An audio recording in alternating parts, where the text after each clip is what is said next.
ناظرین، اگر مسلسل کام کرتے اور محنت مشقت کرنے سے تھکن ہو تو یہ عام سی بات ہے، لیکن اگر تھوڑا سا کام کرنے سے تھکن کا احساس ہوتا ہے، ہر وقت ٹینشن اور پریشانی میں مبتلا رہتے ہیں، تو آپ جسمانی کمزوری کا شکار ہیں۔ جسمانی کمزوری کی بڑی وجہ ہماری طرز زندگی کا بدلاؤ ہے۔ ہم نے کثرت اور ورزش کو بالکل چھوڑ دیا ہے اور اس کے ساتھ صحت اور غذائیت سے بھرپور کھانوں کو بھی چھوڑ کر فاسٹ فوڈ مثلاً برگر، چپس، پکوڑے، سموسے، پیزا، شاورما اور تلی ہوئی اشیاء کا استعمال بڑھا دیا ہے۔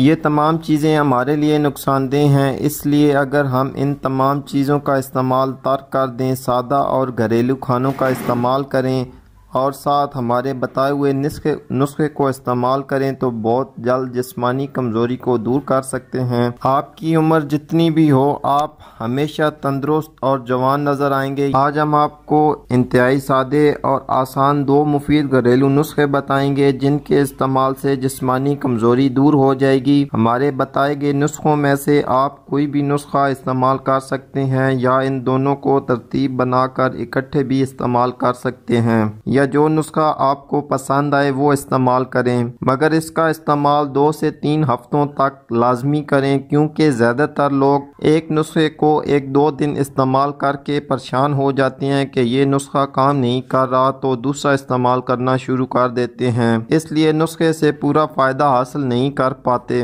چلتے ہیں نسخے کی طرف۔ نسخہ نمبر 1۔ نسخے کے لیے ہمیں کالے چنوں کی ضرورت ہوگی۔ کالے چنے صحت اور غذائیت کے اعتبار سے مالا مال ہوتے ہیں، اس لیے 2 گلاس پانی میں 4 سے 5 چمچ کالے چنے ڈال کر چولہے پر چڑھا دیں۔ جب 1 گلاس رہ جائے تو پانی فلٹر کر اس میں ہلکا سا نمک ڈال کر استعمال کریں۔ اس کو روزانہ استعمال کریں، اس سے جسمانی کمزوری دور ہو جائے گی۔ نسخہ نمبر 2۔ 1 گلاس دودھ میں 3 عدد انجیر، 7 عدد بادام رات کو بھگو کر رکھ دیں اور صبح نہار منہ اس کا استعمال کریں۔ انجیر جگر اور معدہ کے لیے بہت ہی فائدہ مند ہے۔ یہ جگر اور معدہ کے افعال کو درست کرتا ہے اور جسمانی کمزوری دور کرنے میں مددگار ہے۔ دودھ اور بادام کیلشیم اور وٹامن سے بھرپور ہوتے ہیں، اس لیے ان تینوں چیزوں کا اکٹھا استعمال کرنے سے چند دنوں میں ہی جسمانی کمزوری دور کی جا سکتی ہے۔ امید کرتا ہوں آج کی ویڈیو آپ کے لیے فائدہ مند ثابت ہوگی۔ اسی کے ساتھ اجازت چاہتا ہوں۔ اللہ حافظ۔